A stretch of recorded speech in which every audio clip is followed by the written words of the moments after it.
It seems impossible for artificial intelligence to hurt us, like in these horror movies. But what do you think after seeing this?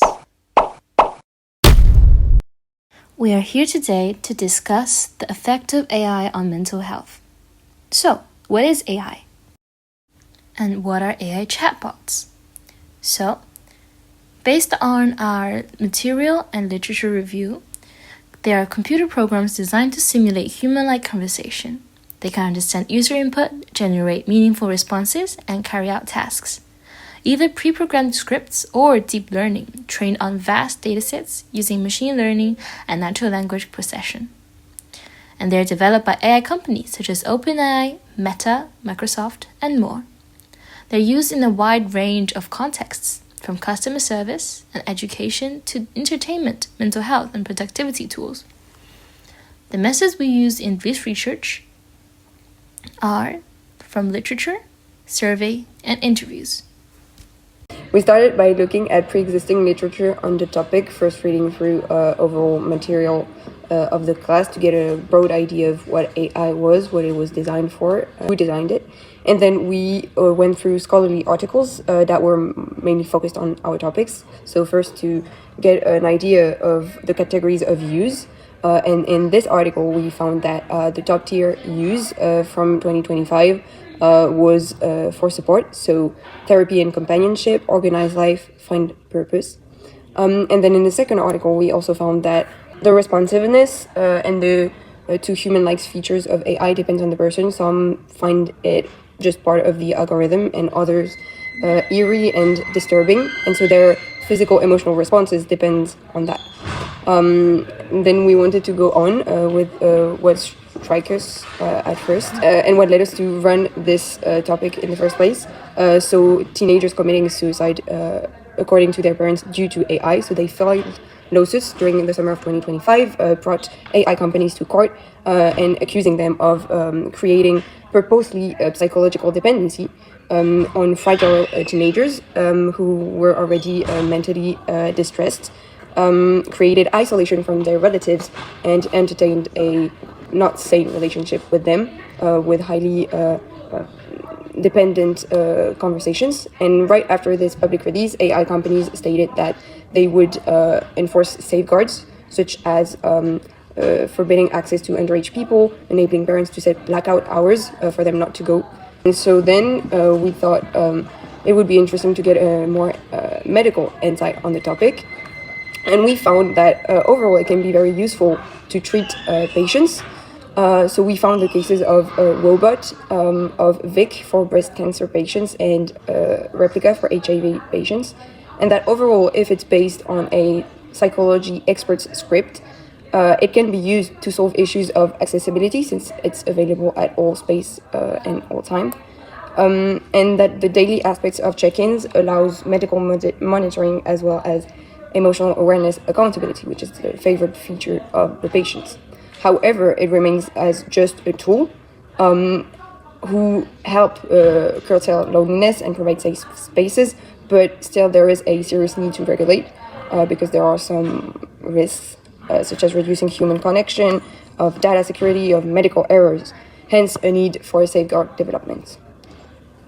You can see here the two diagrams that we got from the survey data, and this one shows what our respondents use AI for.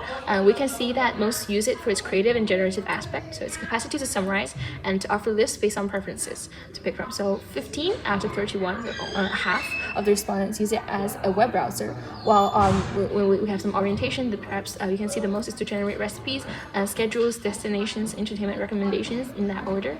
And so you can really see that it is something that people use in their everyday life as an add-on tool. The probably second most important aspect, the advisal dimensions. So 14 out of 31 respondents perceive interaction with AI as a conversation, getting recommendation, or even third neutrals agent's opinion. So they go to him to ask more of relationship and friendship opinions, or even mental health and emotional support. So that leads us to our second part of the study, focusing more on how AI can bring mental health support. formulated 2 questions of our data, which are scale-based questions from 1 to 5 into a Sankey diagram to show their relationship.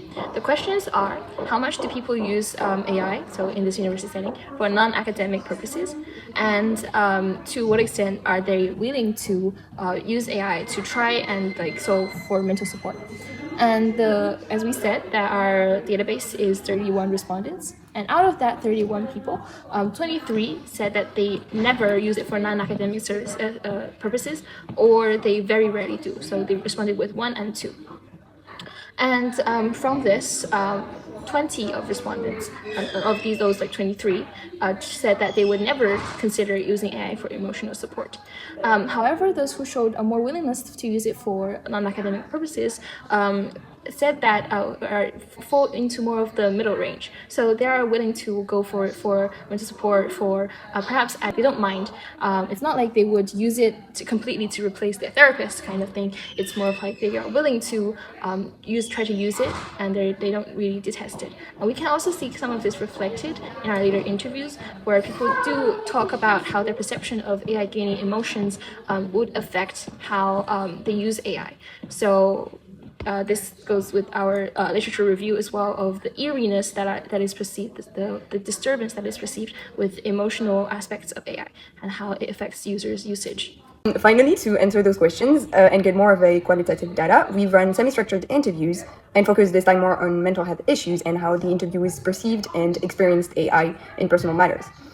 So we interviewed 4 people, so 2 of them were French, one 19-year-old, one 53, and 2 of them were Chinese, one aged 23 and one 38. My respondent, who is a 23-year-old Chinese woman, female, she uses AI as a rational friend who can analyze her problems, and she values the non-biased, rational aspect of AI. It says that it should help her emotionally, but she refuses to use it as like a friend. So she says it's a tool, not a friend, and she uses it as a mirror of self-introspection. She says that she depends on it every day, and she says actually if AI was gone from the world, then she would be immensely traumatized. However, she says it's like a crutch, so she should be much better off with it, but if she loses it, she'll still be fine, she'll still survive. It's funny you'd say that, because my respondent actually had the same conception, and she would go to ChatGPT to talk about stories and events that would bother her and ask her to analyze it with her. So she would ask ChatGPT to ask her question in order to reflect upon her own behavior and other people's behavior and their possible causes. So she would basically go to it as a psychologist, except for the fact that it is free and available at all times, which makes it more relevant, because after certain delays, it might not have the same effect on her emotional health. On top of that, the most important feature to her was the neutrality, so the fact that the conversation was kept confidential, that the AI had no whatsoever preconceived ideas about the people or events she would talk about, and also the fact that it had no emotions to impeach rational analysis. Also, she was able to keep control, which made her feel more safe than what could have possibly be done with relatives. She still confided in her close relatives, so friends and family, but she could get a different insight from ChatGPT. My other interviewee, who's a 38-year-old guy who works in tech, so actually that might have something to do with what he says. He uses AI only as a logistics tool to deal with information. He's actually tested AI for what it can do and like the information accuracies. And yeah, same goes also for my interviewee, who's 53 years old, and although she doesn't work in tech, she also only uses for informational and like functional purposes, such as building scripts out of bullet points, organizing recipes, organizing like shopping list course. Because she cannot perceive it as anything else but a mathematical program, and like she cannot perceive it as a entity or as a conversational agent. Mm-hmm. And regarding like its use and like family life, I see a difference between really the generation gaps. So my 23-year-old respondent, she actually feels more comfortable online. She thinks that her social time spent is like 60% to 40%, so more in the internet and less with friends in reality. And she entrusts AI much more with her emotions because there is this fear of making your friends unhappy about how you feel.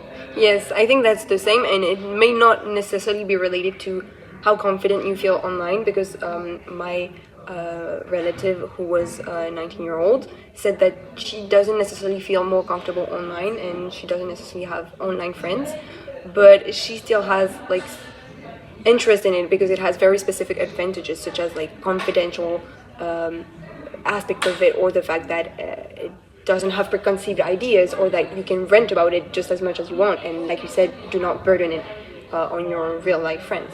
So yeah, but with the 38-year-old guy, he says that in his spare time he would definitely want to spend much more time with his family, and he believes that the subtle difference between conversation, like in language, that the tone and the emotions that you express, AI sometimes cannot capture it fully or at all, and so which is why he would always choose humans to be his choice of conversation and social interaction.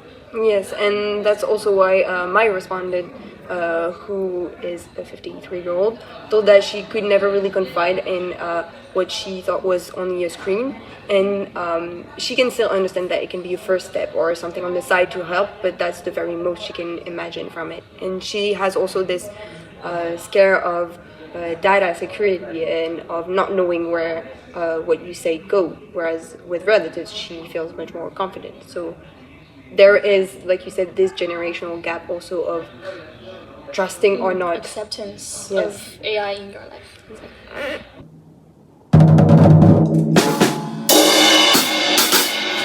And the results are? Wait, let's do it again. Okay. For our conclusion, AI has become an inseparable part of our life.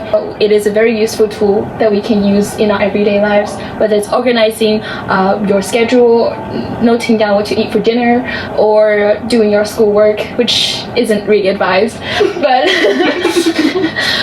but we have to face the reality that it can be used, and therefore we should mandate how to use it rather than completely banning it. Looking back on our headlines at the beginning of the video, we can say that AI is not all bad. So even though there was these cases of teenagers committing suicide, it's mainly a tool. And so it depends on how you use it. And so it also depends on how you educate people to use it for. It can be risky because it can create dependency. However, if you train people to use it the right way and to acknowledge it is not an absolute truth and that you should still respond to real life person, then it might actually solve global mental health issues through its availability, accessibility. Another thing that came up from our study is that AI is actually used for it not being human, and so those are the interesting features. Actually, the point that we want to make that it is a tool, and it's like drugs and guns, and you use it to, in a good way, then it will help you, but if not, then it will not help you. It will not help you, and it could lead to dire consequences, like the news that we saw, unfortunately. And there's actually this joke. It's about how like some of the doctors who, especially after COVID, now that they did remote learning and there's this use of AI now, when they give out prescription and conscription, they search on Google and AI for the solutions. Basically AI is just a really good way of using Google.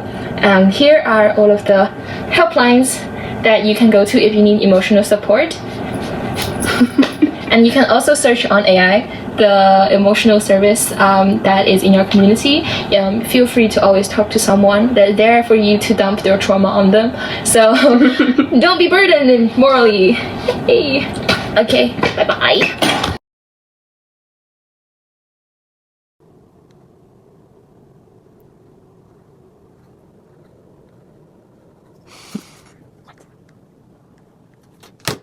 Bye.